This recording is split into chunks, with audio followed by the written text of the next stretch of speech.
যা অবস্থা শুরু হয়েছে, আমার ইচ্ছে করছে এখনই সব ছেড়ে বাপের বাড়ি চলে যাই। আরে কি হয়েছেটা কি গিন্নি, সকাল সকাল এভাবে চটে আছো কেন? তো আর কি করব আমি, যা সুখ দিয়েছো আমায়। বাজে বকো না তো, যাও একটু চা বানিয়ে আনো আমার জন্য। আমি বাজে বকছি? বিয়ের সময় তো খুব বলেছিলে আমায় নাকি রানী বানিয়ে রাখবে, সুখী রাখবে, আরো কত কি। আর এখন? আমি তোমাকে সুখী রাখিনি। না রাখোনি, শুধু দুবেলা মাছ দিয়ে ভাত খাওয়ালেই সেটা সুখে রাখা হয় না। তবে তুমিই বলো কি করলে তুমি সুখী হবে? আমার একটা বড় জমির ওপর রাজপ্রাসাদের মতো বাড়ি চাই, টাকা চাই, যেন যে কোনো জিনিস আমি চাওয়ার সঙ্গে সঙ্গেই আমি পেয়ে যাই। এটাকে সুখ বলে না, কি বলে জানো তো? এটাকে বলে লোভ। তুমি লোভীর মতো কথা বলছো। তুমি তুমি আমায় লোভী বললে? আমি আজই আমার বাপের বাড়ি চলে যাব। আরে হ্যাঁ হ্যাঁ যাও, অন্তত আমি এই রোজকার অশান্তি থেকে বেঁচে যাবো। উফ! হ্যাঁ, এখন তো এসবই বলবে তুমি। আমি কিছু বললেই তোমার অশান্তি মনে হয়। এই যে দেখো, কিছু বললেই অমনি কান্না শুরু। ধ্যার, আমি বাইরে গিয়ে চা খাই, ভালো লাগে না। ধ্যার।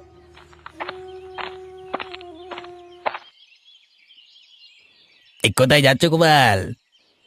যাচ্ছি দপ্তরে। তুমি নিশ্চয়ই অবিনাশ বাবুর বাড়ি যাচ্ছ? আর কোথায় যাব? সারাদিন তো সেখানেই থাকি। অবিনাশ বাবুর বাড়ি আমার একবার যাওয়া দরকার, বুঝলে? কোনো দরকার থাকলে বলো, আমি না হয় বাবুকে বলবো তোমার হয়ে। না না, সব একটু গুছিয়ে বলতে হবে। এই যে চিনির কল আছে না, সেখানে শ্রমিকেরা মজুরি বাড়ানোর জন্য অনশন করবে ভাবছে আর কি। বলো কি? তাহলে তো বাবুকে শীঘ্রই ব্যাপারটা জানাতে হয়।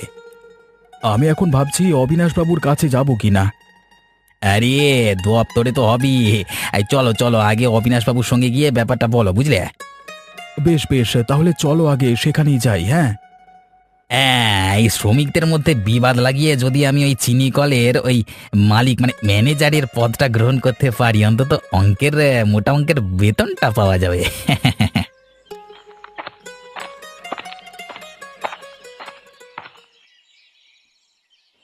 তখন থেকে এভাবে আনমনে কি ভেবে চলেছো বলো তো? একটা জমি আমার খুব দরকার।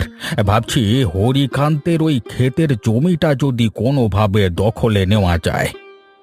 এই বয়সে এসব করার কি দরকার বলো তো? আর কদিনই বা বাঁচবো আমরা? আরে রাখো তো তোমার এসব মন গলানো কথা। তুমি কি বুঝবে শুনি? রেগে যাচ্ছ কেন? আমি শুধু বলছি এসবের কি দরকার। সারা জীবন খেটে খুঁটে যে কয়েকটা জমি কিনলাম, সেগুলো তোমার কোথায়, মানে চার ছেলে মেয়েকে দিয়ে দিলাম। এখন কি আছে কি এই মাটির ঘরটা ছাড়া? এ কেমন কথা? ওরা তো আমাদেরই ছেলে মেয়ে, ওদের দেব না তো কাকে দেব? ওই তো দিলাম তো। এখন একজনও খবর নাই আমাদের। আছে নিজেদের জীবন নিয়ে। এভাবে বলো না, ওরা তো আমাদেরই সন্তান। ঠাটবাট, ওসব ছাড়ো। আমার জমি চাই তো চাই, আমি কোনো কথা শুনবো না। কিন্তু জমি কিনে তুমি কি করবে? কি করব মানে? কি করব মানে? আজকালকার জমির কি চাহিদা তোমার কোনো ধারণা আছে? আর হরিকান্ত মুখ্য সূক্ষ্ম মানুষ, সস্তায় ওর থেকে জমিটা কেড়ে নেবো, বুঝলে? সবই তো বুঝলাম, কিন্তু হরিকান্ত যদি ওই জমি বেচতে না চায় তখন কি করবে? কোনো একটা বুদ্ধি ভাবতে হবে। ওই জমির দিকে একবার আমার নজর পড়েছে। মনে হয় জমি আমি নিয়েই ছাড়বো। তোমার ওপর কথা বলার সাহস তো আমার নেই। দেখো, তুমি যা ভালো মনে করো তাই করো না হয়।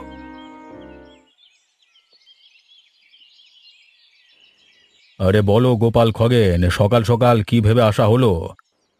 আপনার চিনি কলের বিষয়ে একটু কথা বলবার ছিল বাবু। ও হ্যাঁ, শুনলাম শ্রমিকদের মধ্যে নাকি কি নিয়ে কানাকানি চলছে। ওরা এখন যে মজুরিতে কাজ করে তার চেয়েও দ্বিগুণ মজুরি বাড়াতে হবে, এই নিয়ে তারা অনশন করবার পরিকল্পনা করছে বাবু। কিন্তু ৩০০ টাকার বেশি এ মুহূর্তে আমার জন্য দৈনিক মজুরি দেওয়া সম্ভব নয় গোপাল। আমি জানি বাবু, শহরে আমাদের রপ্তানি কমে গেছে, আগের চেয়ে এখন শ্রমিকেরা মানে। বাবু, আমি বলছিলাম কি, আমি একবার গিয়ে শ্রমিকদের সাথে কথা বলবো। তুমি আবার কি কথা বলবে তাদের সঙ্গে? না মানে ওই ছলচাতুরি করে তাদের মাথা থেকে ওই দ্বিগুণ মজুরির বিষয়টা সরানোর চেষ্টা করবো আর কি। না খগেন, তুমি পারবে না। আর তোমার আগের বিভিন্ন কুকাণ্ডের কথা সকলে জানে, তাই শ্রমিকেরা তোমার কথা গণ্য করবে না। উফ, আগের কিছু ভুলের মাসুল আমাকে এখন দিতে হচ্ছে, না হয় চিনি কলের ব্যবস্থাপক পদটা আজকে আমার হতো। আচ্ছা আচ্ছা, কাজ করো, তোমরা এখন এসো, আমি একদিন ভাবি, হ্যাঁ, তারপর দেখি কি করা যায়।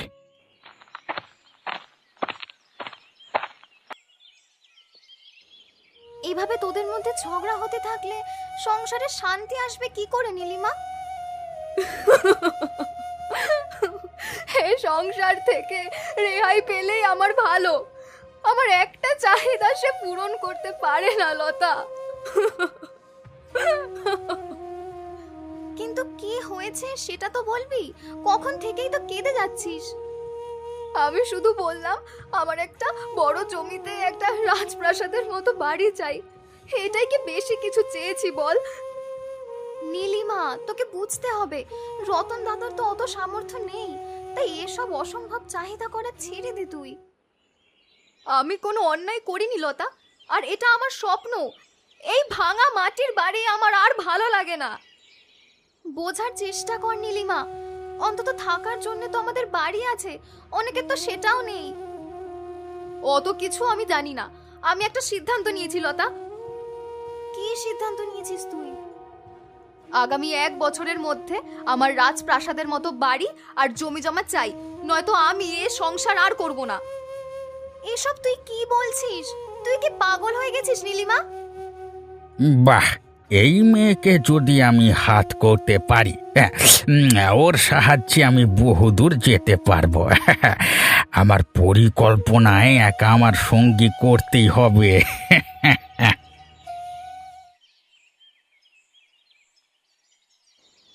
রতন, বাবা রতন, কোথায় তুই? বাড়ি আছিস? হরিপদ কাকু, আপনি এখানে? হ্যাঁ বৌমা, এসেছিলাম একটু রতনের সঙ্গে দেখা করতে। বাড়ি আছে রতন? সে তো বেরিয়েছে কিছুক্ষণ হলো। আপনার কি কোনো কাজ ছিল? কাজ তো ছিল, কিন্তু এখন তো রতন নেই, যাগে কি আর করবার। আচ্ছা বসুন না, চা খেয়ে যান। বেশ, তুমি যখন বলছো তো দাও একটু চা।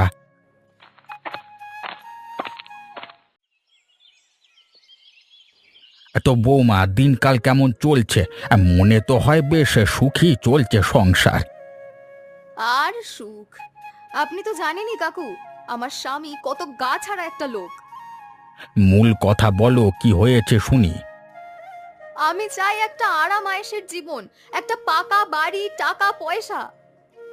এটা তো স্বাভাবিক, সব মানুষই চায় টাকা পয়সায় পরিপূর্ণ সুখী জীবন, দোষের কিছু নয়। কিন্তু আমার স্বামীকে আমি সেটা বোঝাতেই পারি না। সে অল্পেতেই সুখী, কিন্তু এভাবে কি জীবন চলে বলুন কাকু? না না, এটা তো খুবই খারাপ কথা। এটা একদমই উচিত নয়, ওর ভবিষ্যৎ নিয়ে ভাবা উচিত। এই একটা কথাই তো আমি তাকে বোঝানোর চেষ্টা করি, কিন্তু বোঝাতেই পারি না। বৌমা, তোমার এই সমস্যার সমাধান কোথাও না পেলেও আমার কাছে আছে। আমি ঠিক বুঝতে পারছি না আপনার কথাটা। আমি বলতে চাইছি, তুমি যদি চাও তবে তোমার সুখী জীবনের স্বপ্ন আমি পূরণ করতে পারি। সত্যি বলছেন কাকু? সেটা কি করে হবে? আছে আছে, সমাধান আছে। তোমার শুধু আমার কথা মতো চলতে হবে। বেশ, আমায় তাহলে কি করতে হবে?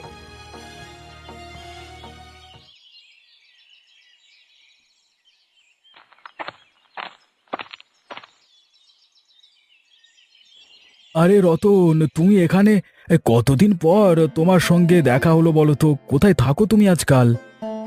সারাদিন খাটাখাটনি, আর বাড়ি গেলে অশান্তি, খুব নাজেহাল অবস্থা আমার। কি হয়েছে কি তোমার বাড়িতে? আমাদের বলো তো, আমরা আছি তো। বইয়ের মাথায় ভূত চেপেছে, জমি কিনবে, প্রাসাদের মতো বাড়ি করবে, এসব আমার সাধ্যের বাইরে। আবার হঠাৎ এমন অদ্ভুত চিন্তা ওর মাথায় এলো কি করে জানি না।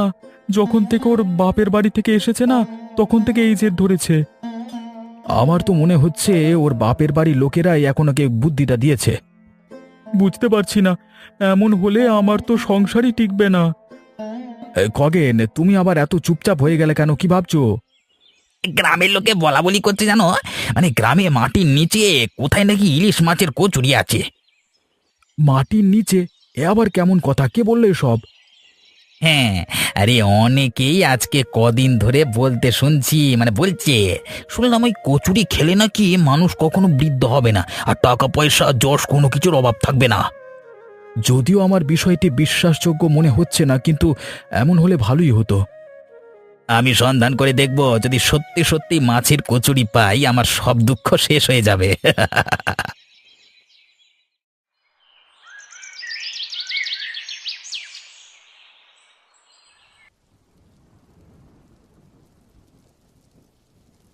আমাদের ওই ইলিশ কচুরি পরিকল্পনার কথা সকলের কানে পৌঁছেছে, বুঝলে?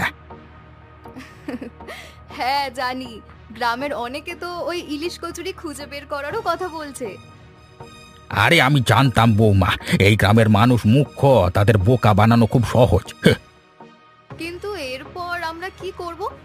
মানে আগামী পরিকল্পনা কি কিছু ভেবেছেন? আমি খুব বড় খেলা খেলবো বৌমা, ভয়ঙ্কর খেলা। কিন্তু কি করবেন শুনি? আরে গ্রামের সকলে কিন্তু আমাদের এই ইলিশ কচুরির গল্পটা বিশ্বাস করেছে। এবার আমরা লোকেদের বলবো যে আমরা এই ইলিশ কচুরির সন্ধান জানি। কিন্তু ইলিশ কচুরি বলতে তো কিছু নেই, তাহলে আমরা কেন লোককে বলবো যে আমরা সন্ধান জানি? আমরা তাদের শর্ত দেব, যদি তোমাদের জমি তোমরা অল্প টাকায় চুক্তি করে আমাদের দাও, তাহলে ইলিশ কচুরির সন্ধান আমরা দেব। হ্যাঁ এরপর সেই জমিগুলো আমাদের হয়ে যাবে? হ্যাঁ, একবার চুক্তি সই হলে এরপর পুরো জমি আমাদের। এরপর যে যেখানে ইলিশ কচুরি খুঁজবে খুঁজুক। সত্যি কাকু, আপনার মাথায় এত বুদ্ধি! একটু বুদ্ধি না থাকলে আজকের পৃথিবীতে টিকে থাকা দায় বৌমা।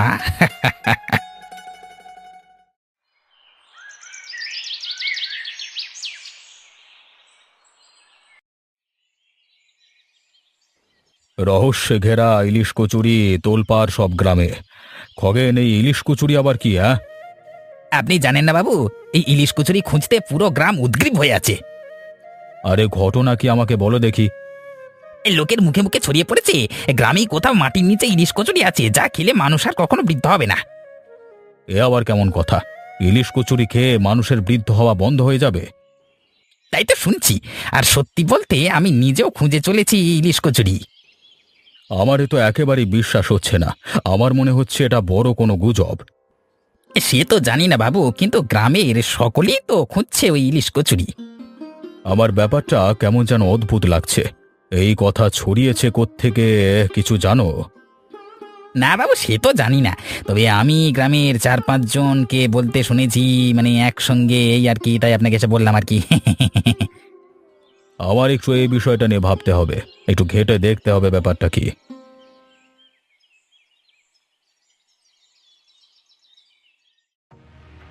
বাহ, মাত্র 2 মাসে 7টা জমি খরিদ করেছি, তাও মাত্র 3000 টাকায়। তুমি কিন্তু নিজের জন্য খুব বড় একটা বিপদ ডেকে আনছো, এই আমি বলে দিলাম। আরে এসব ফালতু কথা বলো না তো। আরে মাত্র সুখের দেখা পেয়েছি, এখন তুমি এসব অলক্ষণে কথা বলছো। তুমি আর ওই রতনের বউ মিলে লোকের বিশ্বাস নিয়ে খেলছো। অনেক সময় নিজের লাভের জন্য অনেক কিছু করতে হয়, আর আমি তো টাকা দিয়ে জায়গা কিনেছি, তাই না? হ্যাঁ, তাই তো দেখছি। 10-12 হাজার টাকার জমি লোক ঠকিয়ে 2-3 হাজারে নিয়েছো। কি করবে কি তুমি এই জমি দিয়ে? বেশি কথা বলো না। জমিতে খাবো, জমিতে ঘুমাবো, যা ইচ্ছে করব। আর যদি কোনোভাবে তোমাদের এসব ছল চাতুরি অবিনাশ বাবুর কাছে ধরা পড়ে? কে বলবে অবিনাশ বাবুকে? তুমি? খুন করে একেবারে আমার ওই জমিতে পুঁতে দেবো, ঠিক আছে? আমি হয়তো কিছু বলবো না, কিন্তু মনে রেখো, সত্য কখনোই চাপা থাকে না।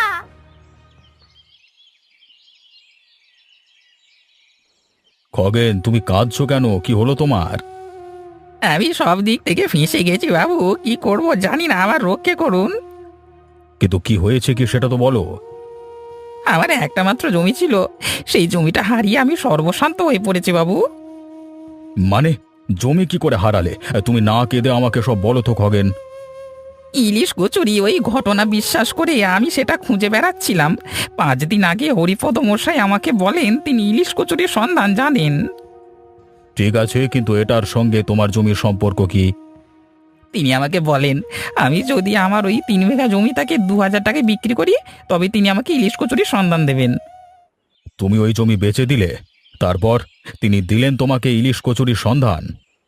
এ, না দেন তো নি, বরং আমার জায়গাটা জোর চুরি করে নিয়ে নিল। তুমি এত বড় সিদ্ধান্ত নেবার আগে আমাকে বলার প্রয়োজন মনে করলে না খগেন? শুনলাম আরো অনেকের জমি এই একই বাহানায় তিনি সস্তা দামে কিনে নিয়েছেন, অথচ গ্রামের লোক এখন আমার আগের কিছু ভুলের জন্য এইসবের পেছনে আমার হাত বলে ভাবছে মারবে আমাকে। আরে আমাকে একটু সময় দাও, তুমি আপাতত ঘর থেকে বের হবে না, তাহলে বিপদ। বেশ বেশ, কিন্তু আপনি কিছু একটা ব্যবস্থা করুন। তুমি চিন্তা করো না, কালকে সকালে আমার বাড়ি এসো, আমি দেখব কিভাবে কি সমাধান করা যায়।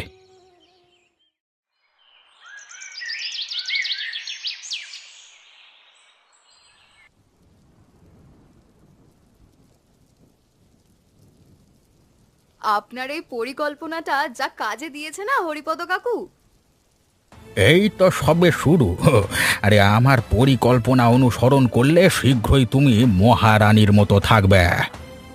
আপনি কোনো চিন্তা করবেন না, আমি আপনার পরিকল্পনা মাফিকই চলবো। আর একটা ভালো কথা হলো, এই খগেনকে এখন গ্রামের লোকে সন্দেহ করছে। বেচারা খগেন, ফসল খাচ্ছি আমরা আর মাসল দিচ্ছে ও।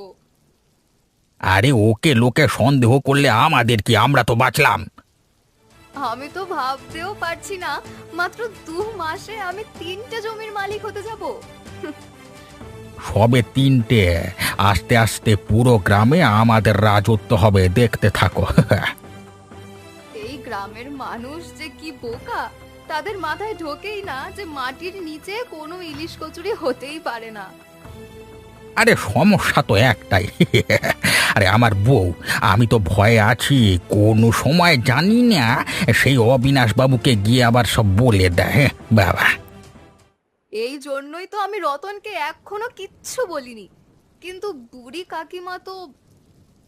সমাধান একটাই, আমার বউ ওই বুড়িকে রাস্তা থেকে সরাতে হবে। কিন্তু আপনি কি করবেন, মানে কিভাবে সরাবেন তাকে?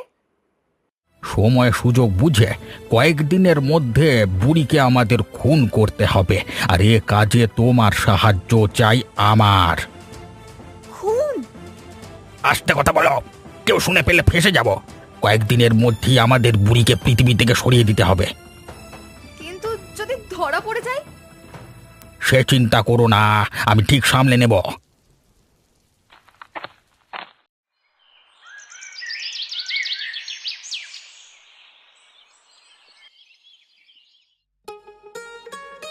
নমস্কার বাবু। নমস্কার বাবু। আরে এসো খগেন, গোপাল, তোমাদের বিশেষ কারণে আমি ডেকেছি। বাবু বলুন, কি ব্যাপার? কালকে সারা রাত জেগে আমি এবং এই আইনের বই নথিপত্রগুলি ঘাঁটাঘাঁটি করেছি, আর একটা তথ্য পেয়েছি। কি তথ্য সংগ্রহ করেছেন বাবু? তথ্য হলো, এই ইলিশ কচুরির এই পুরো ঘটনা একটা বানানো গল্প। তার মানে ইলিশ কচুরি বলতে কিছু নেই? না, এটা একটা ফন্দি। কেউ ইচ্ছে করে জমি দখলের জন্য এই ফাঁদ পেতেছে। কিন্তু কে করবে এ কাজ?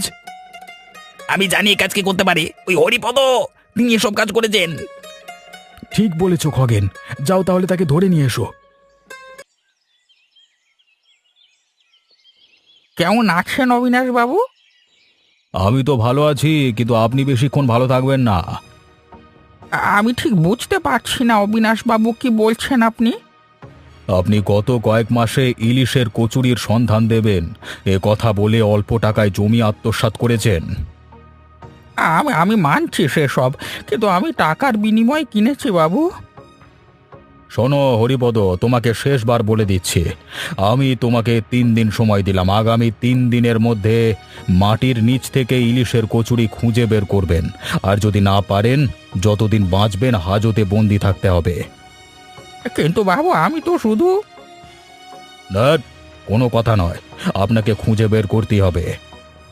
বাবু আমি আমি কোত্থেকে ইলিশের কচুরি বের করবো? মাটির নিচে কোনো ইলিশের কচুরি নেই। ইলিশের কচুরি নাই মানে? আপনি মিথ্যে কথা বলেছেন?